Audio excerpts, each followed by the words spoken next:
রাত বাজে 1:26, ঘুমাইতে যাইতেছিলাম। তো হঠাৎ করে চিন্তায় আসলো যে ফান্ড ম্যানেজ সম্পর্কে অনেকে অনেকভাবে বুঝেন, অনেক কিছু বুঝেন না, অনেকে জানেনই না এটা কিভাবে ম্যানেজমেন্ট করতে হয়। তো আজকে একটু হালকার উপরে ঝাপসা বোঝানোর চেষ্টা করব। সেই কারণে হঠাৎ করে এই ভিডিওটা তৈরি করা। মূলত এটা আহ, এই কারণে যে আমি অনেক সময় আমার ট্রেডিংয়ে বা আমার সিগন্যালগুলোনে বা আমার অ্যানালাইসিসগুলোনে আমি এসএলটা হচ্ছে লং টাইমে দিয়ে থাকি, মানে লংয়ে দিয়ে থাকি। তো সেই ক্ষেত্রে শ্রীলঙ্কার মতন দেউলিয়া হয়ে যাওয়ার কথা, ফরেক্সে অ্যাকাউন্ট জিরো হয়ে যাওয়ার কথা। তো এইটাই আমি ব্যাখ্যা করব কি কারণে অ্যাকাউন্ট জিরো হয়, কি কারণে জিরো হয় না, এবং কি করলে দেউলিয়া হবেন না আর কি করলে দেউলিয়া হয়ে যাবেন সেটাই। কারণ আমাদের জিনিসগুলো হচ্ছে কি, আমরা বড় লটের ট্রেড দিয়ে থাকি, এই বড় লটের ট্রেড দেওয়ার কারণেই দেউলিয়াটা হয় বেশি। তা যে ব্যালেন্স আছে সেই ব্যালেন্স অনুযায়ী আপনি যদি মানি ম্যানেজমেন্ট করে ট্রেড করেন, আপনারে কেউই দেউলিয়া করতে পারবে না। সাময়িক সময়ের জন্য আপনি লস হইতে পারে, বাট দেউলিয়া হবেন না। তো আমি অলরেডি ইউরো ইউএসডি চার্টে আছি। আমি কিছুক্ষণ আগে একটা সিগন্যাল দিছি, আপনারা হয়তোবা দেখছেন। আর এই ইউরো ইউএসডি চার্ট অনুযায়ী আমি এখানে আমার MT4-এ আছি। আমি মূলত ওইখানে যখন আপনাদের সিগন্যালগুলো দিতেছি বা অ্যানালাইসিস দেখাই, সেটা হচ্ছে ট্রেডিং ভিউতে, হ্যাঁ, ওখান থেকে আপনাদের দেখাচ্ছি। তো এখানে যদি আমি একটু অন্যভাবে দেখি, তাহলে মার্কেট হচ্ছে এই পজিশন, যেটা আমি বলছিলাম 1.03 নিচে মার্কেট নামাটা একটু খুব টাফ হয়ে যাবে। কারণ এই পজিশনে মার্কেট আসার পর নিচে নামাটা খুবই টাফ হয়ে যাবে, কারণ এখানে একটা ভালো স্ট্রং জোন, সাপোর্ট জোন রয়েছে। তো আশেপাশে যেগুলো আছে সেগুলোর কথাই আমরা ধরি।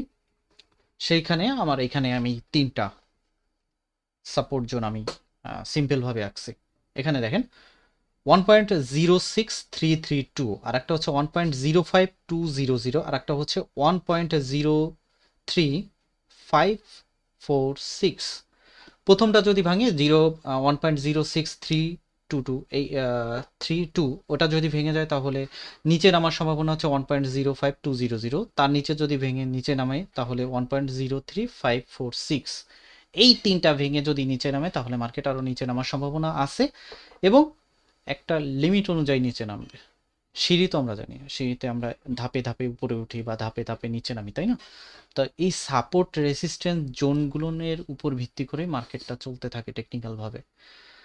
যতই ফান্ডামেন্টাল নিউজ হোক, যত বড় ইস্যু হোক না কেন, এই যে যুদ্ধ টুদ্ধ হচ্ছে, এটা সাময়িক সময়ের জন্য মার্কেট বাড়ি মারতে পারে, বাট একেবারে নীল করে দেবে সেরকমের না।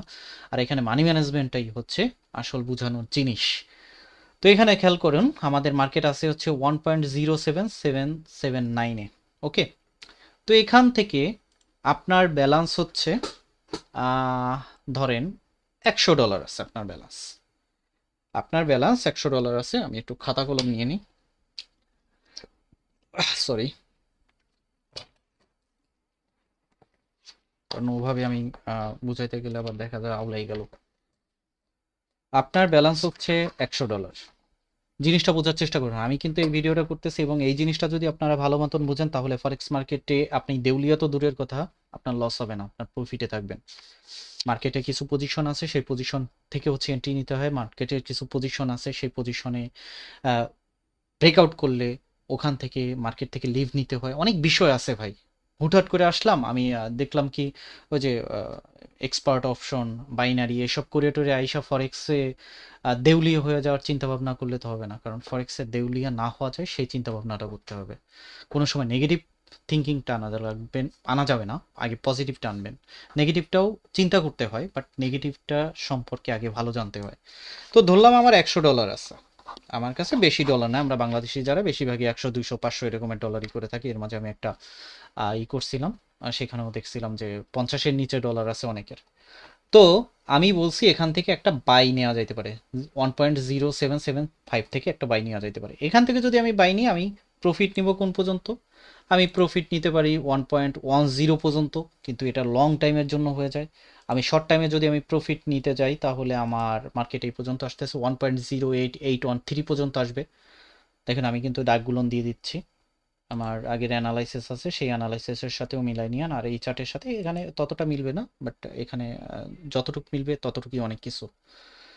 তো এখানে আমি যদি এখান থেকে বাই নিই, আমি আগেই বলছি 1.03 এর নিচে নামাটা টাফ হয়ে যাবে। তো আমি 1.03 কে টার্গেট রাখলাম হচ্ছে এসএল। তাহলে আমি যদি $100 0.01 লটে একটা বাই নিই, তাহলে আমার মার্কেটে যদি নিচে নামে এবং 1.03 পর্যন্ত মার্কেট যায়, কত ডলার আমার লস হবে সেটা দেখি। এখান থেকে যদি 1.03 পর্যন্ত যায়, তাহলে এখানে পিপস কাউন্ট হচ্ছে 453 পিপস, 4000 সামথিং পিপিটি চলে আসে। 453 পিপস বলতে বোঝায় $43 মতো। আমি 1 সেন্টের যদি ট্রেড দিই তাহলে আমার লস হবে $43। ওকে, জাস্ট মাথার মধ্যে ঢুকানো এই বিষয়টা। এই বিষয়টায় মানি ম্যানেজমেন্টের বড় একটা জিনিস বুঝাচ্ছি। এই জিনিসটা যদি ঠিক মতন বুঝেন তাহলে আর কোনো কিছু করার দরকার নেই, আপনার প্রফিট ঘরে এমনিতেই আসবে। সিস্টেমটা জানতে হবে। আমি $100 একেবারে সর্বনিম্ন $100 দিয়ে ধরছি। আমি 0.01 লটে একটা ট্রেড নিছি, নেওয়ার পরে আমি নিছি বাইতে। এখন সেলে মার্কেট নামতেছে নামতেছে নামতেছে নামতেছে। এখানে কয়টা আমি দিছি? একটা, দুইটা, তিনটা, চারটা, চারটা সাপোর্ট জোন দিছি। এই সাপোর্ট জোন ভাঙে এইটা, এইটা ভাঙে এইটা, এইটা ভাঙে এইটা, লং এ দিছি, তাই না? লং এ দেওয়ার কারণে $43 পর্যন্ত আমার মাইনাস হবে। আমি ধরলাম এখানে $40 আমার মাইনাস হোক, $40 পর্যন্ত মাইনাস হবে। তাইলে আমার থাকতেছে কত? আমার $60 থাকতেছে। যদি ওখানে যাই এসএল হিটও করে, তাহলে আমার $60 অবশিষ্ট থাকতেছে, তাই না? এক 0.01 লটে যদি আমি ট্রেড নিয়ে থাকি। এখন আসতেছে, আমি পণ্ডিত, অনেক বড় মহাপণ্ডিত। আমি এই পণ্ডিতই কইরা করলাম কি, আরে মার্কেট তো এখানে উঠে যাবে, আমি স্কাল্পিং করবে, স্কাল্পিং করে রাতারাতি বড় লোক হয়ে যাবো, আমি রাতারাতি এখান থেকে বড় একটা প্রফিট নিয়ে আসবো। আমি যদি এখানে এখন ওই 0.01 লটে আমার আছে $100, ওটা না দিয়ে আমি দিলাম হচ্ছে 0.10তে 10 সেন্ট দিয়ে একটা ট্রেড দিলাম, তাহলে আমার ওই পর্যন্ত কি আমার মার্কেট যদি যায়, তাহলে আমি কি মার্কেটে টিকে থাকতে পারবো? প্রশ্ন আপনার কাছে। ওই পর্যন্ত যদি মার্কেটে যায়, তাহলে আমি ওই পর্যন্ত কি মার্কেট টিকে টিকে থাকতে পারবো? ও পর্যন্ত যদি আমি 10 লটে 0.10 লট দিয়ে একটা ট্রেড দিয়ে এখানে বাই, আমার আছে $100, $100 আছে। আমি খুব ওভার কনফিডেন্স হয়ে গেছি, আত্মকেন্দ্রিক হয়ে আত্মবিশ্বাসী হয়ে আমি ট্রেড দিছি 0.10 লটে দিয়ে আমি এখান থেকে বাই নিতেছি, কারণ 100% মার্কেট আপে যাবে, বা অমক ভাই কইছে তমক ভাই কইছে দিয়ে দিলাম, মানি ম্যানেজমেন্ট ফলো করলাম না, তাহলে দেউলি হইতে সময় লাগবে না। যেখানে 1 সেন্টে লাগতেছে হচ্ছে $40 মতন আমার লস যাবে। তাহলে ওই যে 10 লটে যদি আমি ট্রেড দিই 0.10, সেখানে আমার $400 লস হবে। আমার কি $400 ব্যালেন্সে আছে? আমার আছে $100। মাথায় ঢুকান এই বিষয়টা। আপনারা ট্রেড দিতেছেন বড় লটে, আপনারা ট্রেড দিতেছেন এখান থেকে 1 সেন্ট দিয়ে ট্রেড দিলেন, একটু নামছে আবার 1 সেন্ট দিতেছেন, আবার নামছে আবার আর 1 সেন্ট দিতেছেন, আবার নামছে আবার আর 1 সেন্ট দিতেছেন। হজবরল হয়ে গেল কয়টা এন্ট্রি? 1 2 3 4 এইভাবে করতে করতে 5টা এন্ট্রি হয়ে গেল। সাপোজ 5টা এন্ট্রি দিলেন এইভাবে করে, আমি 4টা পজিশন দেখাইছি। এই 4টা পজিশনে যখনই নামছে তখন আর 1 সেন্ট দিছেন, যখনই নামছে তখন আর 1 সেন্ট দিছেন, যখনই নামছে তখন আর 1 সেন্ট দিছেন, যখনই নামছে তখন আর 1 সেন্ট দিছেন। টোটাল দিলেন 4টা আর এই একটা 5টা। তাহলে আপনার লট সাইজ হলো কত? 0.05। 5 লটে আপনি ট্রেড দিছেন, আর ওখানে 1 লটে কত মাইনাস পড়তো? $40। তাহলে 5 লটে যাচ্ছে কত? 4 5 20, $200। আপনার ব্যালেন্স কত? আপনার ব্যালেন্স $100। আপনি কি মার্কেটে টিকবেন? টিকবেন না, আপনি দেউলি হয়ে গেছেন। আপনার ওই 100 পর্যন্ত, 100 তো অত দূরও পর্যন্ত যাওয়া লাগবে না, তার আগে আপনার অ্যাকাউন্ট জিরো হয়ে যাচ্ছে। তো মার্কেটে টিকে থাকার জন্য মানি ম্যানেজমেন্টটা সবচাইতে বড় মুখ্য বিষয় ভূমিকা পালন করে, এবং সাপোর্ট রেজিস্ট্যান্স অনুযায়ী আপনাকে ট্রেড দিতে হবে, তাহলে এই মার্কেটে টিকতে পারবেন, নতুবা এই মার্কেটে টিকবেন না। আর এই মার্কেটে ট্রেড করার দরকার নাই, আমি সোজার কথাই বলি। অনেকে তেলায় মেলায় নিয়ে আসে, আইনা ডিপোজিট করায়, হ্যান করায়, ত্যান করায়, দেখায় দেবো, হ্যান করবো, ত্যান করবো, অনেক কিছু বলে। বাট আমি সবসময় নেগেটিভ কথা বলি, তাতে অনেকের ভালো লাগতে পারে, খারাপও লাগতে পারে, তাতে আমার কোনো কিছু যায় আসে না, কারণ আমার ওই থেকেই চলে না, আমি আমার মতন করে ট্রেড করি। তো এখানে মানি ম্যানেজমেন্টটা আপনারা যদি ভালো মতন বুঝেন, জানেন, তাহলে আপনাকে এই মার্কেটে কেউ লস করাইতে পারবেন, এই মার্কেট থেকে আপনি প্রফিট করে বের হয়ে যাবেন। এখন আপনি করছিলেন কি, ওই যে 10 লটে একটা ট্রেড দিছিলেন, মনে আছে? আপনার ছিল কত? 100। আপনার যদি এখন $1000 হইতো, তাহলে আপনি ওই 10 লটে ট্রেড দিলে আপনার মাইনাস খাইতো কত? আপনার যদি এসএলও হিট করতো, তাহলে আপনার $400 মাইনাস হইতো, $600 আপনার থাইকে যাইতো, ওই 600 দিয়ে আপনার যদি এসএল হিটও করতো তাহলে কিন্তু আপনি রিকভারি দিতে পারতেন। তো এই যে বিষয়গুলো, যে আমার ব্যালেন্স কত আছে সেইটার সাথে আমি কত রটে ট্রেড দিলে আমি ওই মার্কেটে টিকে থাকতে পারবো, কত পর্যন্ত মার্কেট যাইতে পারে, সেটা শর্ট টাইমে হোক লং টাইমে হোক। শর্ট টাইমে যাইতে যেতে ও এখানে আর একটা বিষয় আপনাদের বুঝাই দিই, সেটা হচ্ছে আমরা শর্ট টাইমে ট্রেড করি, তো শর্ট টাইমে ট্রেড করে আমরা করি কি এসএল টিপি দিয়ে দিই শর্ট জায়গায়। এটা আমি পুরোটা এর বিরোধী সোজা কথা। এটা অনেকেই বলে থাকেন যে শর্ট টাইমে অনেক সিগন্যাল প্রোভাইডার, আমিও মাঝে কিছু সিগন্যাল দিয়েছিলাম, সেখানে দেখবেন শর্ট টাইমে দেওয়া ছিল। এগুলো হয় কি ড্র ডাউন মেনটেন করার জন্য শর্ট টাইমে দেওয়া হয়, আর কোনো কিছু নয়। কিন্তু শর্ট টাইমে যদি আপনি 5টা ট্রেড দিলেন, 5টায় যদি আপনার লস হয় তাহলে কি হয়? তাহলে তো বিশাল একটা লস হয়ে গেল, তাই না? এসএলটা সবসময় আপনার মানি ম্যানেজমেন্ট অনুযায়ী একটু দূরে যখন দিবেন, মার্কেট যদি কোনো নিউজের কারণে এরকম বাড়িও মারে, আপনার এসএলটা যদি দূরেও থাকে তাহলে আপনার মার্কেটে ওই জায়গা টাচ না করে আপনার মার্কেটটা রিভার্স হইয়া আপনাকে প্রফিটের জায়গায় নিতে পারে। বাট আমরা করি কি, এমনভাবে এসএলটা দিই, আমরা 1:2, 1:3, 1:4 এই চিন্তাধারায় চলে আসছি, বা আমি $2 লস নিব, আমি $3 লস নিব। আরে ভাই 1:2, 3, 4 এগুলো দেওয়ার দরকার কিসের জন্য? আপনার যে ওই যে ডলারের $1 মাইনাস খাবো, $2 মাইনাস খাবো, বা $3 মাইনাস খাবো, এগুলো নেবেন কিসের জন্য? এগুলো নিলে আপনি 100% একটা সময় না একটা সময় আপনার অ্যাকাউন্ট জিরো হবেই হবেই হবেই হবেই। আপনি সাপোর্ট রেসিস্টেন্স জোন অনুযায়ী আপনি এসএল টিপিটা নেবেন, তাহলে এই মার্কেটে আপনাকে লস করার পসিবিলিটি, মানে আপনার লস করার পসিবিলিটিটা খুবই কম। আপনি লাভ লস করতেছেন, মাস শেষে যাই মিলাবেন, আপনার যদি 30 থেকে আপনার 70% প্রফিট আসবে যদি আপনি এই জিনিসটা ভালো বুঝেন। ওই প্রাইস অ্যাকশন নিয়ে দৌড়াদৌড়ি, ওই হ্যান নিয়ে দৌড়াদৌড়ি, ওই রোবট লইয়ে দৌড়াদৌড়ি, এগুলো করে কোনো লাভ নাই, দিন শেষে অ্যাকাউন্ট জিরো। মানি ম্যানেজমেন্টটা আগে শিখেন, মানি ম্যানেজমেন্টটা কিভাবে করতে হয় সেই জিনিসটা শিখেন, জানেন, বুঝেন, তাহলে দেউলিয়া হওয়ার কোনো সম্ভাবনা নাই।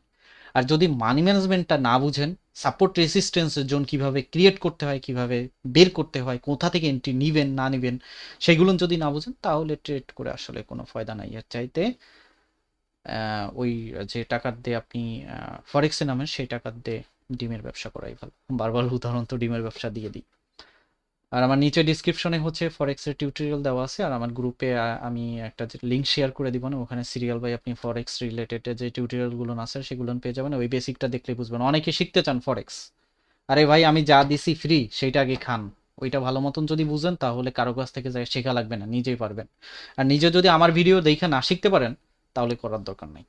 মাথার মধ্যে যদি না ঢুকে তাহলে করার দরকার নেই। ফরেক্সটা যতটা সহজ ততটা আবার সহজ না, অনেক কঠিন জায়গা। সো এখানে যদি টিকে থাকতে হয়, আমার দৃষ্টিকোণ থেকে, বড় বড় যারা বাহিরের দেশের ট্রেডার আছে তাদের দৃষ্টিকোণ থেকে যদি বলি, money management, support resistance zone, trend line, এই কয়টা জিনিস ফলো করেন, আর কিচ্ছু লাগবে না। সবকিছু ছাইড়া দিয়ে ফরেক্স নিয়ে পড়ে মাস শেষে ভালো একটা প্রফিট বের করে নিয়ে আসতে পারবেন। আর যদি বেশি পণ্ডিত হয়ে যান, বেশি চিন্তা ভাবনা করেন, তাহলে এই মার্কেটে টিকে থাকাটা অসম্ভব। সিম্পল ওয়েতে প্রফিটটা বের করে নিয়ে আসার চিন্তা ভাবনা করেন, দেখবেন হিউজ ইনকাম, আপনার কল্পনার বাইরে। তো ভালো থাকবেন, সুস্থ থাকবেন। ভিডিওটা ভালো লাগলে লাইক করে দিবেন, শেয়ার তো কেউ করেন না, ওটা বলবো না। যদি নতুন হয়ে থাকেন তাহলে সাবস্ক্রাইব করে নেবেন, কারণ পরবর্তী ভিডিওতে আরও নতুন নতুন অনেক কিছু তুলে ধরার চেষ্টা করব ফ্রি টাইমে।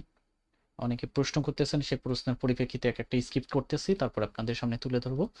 আর এর মাঝে কয়েকটা আপনাদের পুল পোস্টার নিয়েছিলাম, ওইগুলো আপনাদের সামনে তুলে ধরবো। সিগন্যাল দেওয়াটা বন্ধ করছি, কারণ সিগন্যালটা দিয়ে আসলে আমার মানে আমি পারতেছি না, আমার নিজে ট্রেড করবো নাকি ওদিকে সিগন্যাল দেবো। অনেকে চাচ্ছেন সিগন্যাল, বাট ওইভাবে হয় না। আমার গ্রুপে, মানে টেলিগ্রাম গ্রুপে, ওখানে যখন যা পারি তখন দিয়ে দেবো, আর এইভাবে অ্যানালাইসিসগুলো আপনাদের সামনে শেয়ার করব। এখানে আর একটা বিষয় বলে রাখি, ফরেক্স মার্কেটে কেউ সব জানতা শামশের না। আমি হয়তোবা আমার অ্যানালাইসিসটা আপনাদের সামনে তুলে ধরছি যে মার্কেট আপ হইতে পারে, বাট হবেই এরকমের কোনো নিশ্চয়তা নাই। মার্কেট ডাউন হইতে পারে, বাট ডাউন হবেই এরকমের কোনো নিশ্চয়তা নাই। দোদুল্যমান market, OTC market, over the count market, এই আছে এই নাই, এটা ডিপেন্ড করবে ওই দেশের কান্ট্রির বিভিন্ন প্রেক্ষাপটের উপর। অনেক ইস্যু আছে, এই ইস্যুগুলোর উপর মার্কেটটা আপ ডাউনটা করতে থাকে, আর এর মধ্যে থেকে আপনার প্রফিট বের করে নিয়ে আসতে হবে। যদি এর মধ্যে থেকে প্রফিট বের করে নিয়ে আসতে পারেন, বছর শেষ হিসাবে মিলাই দেখলেন যে প্রফিট আসতেছে, তাহলে করেন, অথবা করার দরকার না। অনেক বিষয় আছে, বগর বগর করলে রাত শেষ হয়ে যাবে। যাই হোক, মানি ম্যানেজমেন্টটার সিম্পলভাবে একটা ধারণা দিলাম, আর এরপরে হচ্ছে ড্রডাউনের বিষয়টা বলবো। ড্রডাউনটা আসলে কেন স্কাল্পার আপনার শর্ট টাইমে এসএলটিপিটা দিয়ে থাকে সেটাও আমি উল্লেখ করব। এটারও একটা ফজিলত আছে, ভালো দিকও আছে খারাপ দিকও আছে। তবে লং টাইমে এসএলটা একটু, আপনি শর্ট টাইমে টিপিটা নেন, লং টাইমে এসএলটা দেন, মার্কেটে টিকে থাকতে পারবেন। তো ভালো থাকবেন, সুস্থ থাকবেন, আল্লাহ হাফেজ, এই পর্যন্তই, বাই বাই।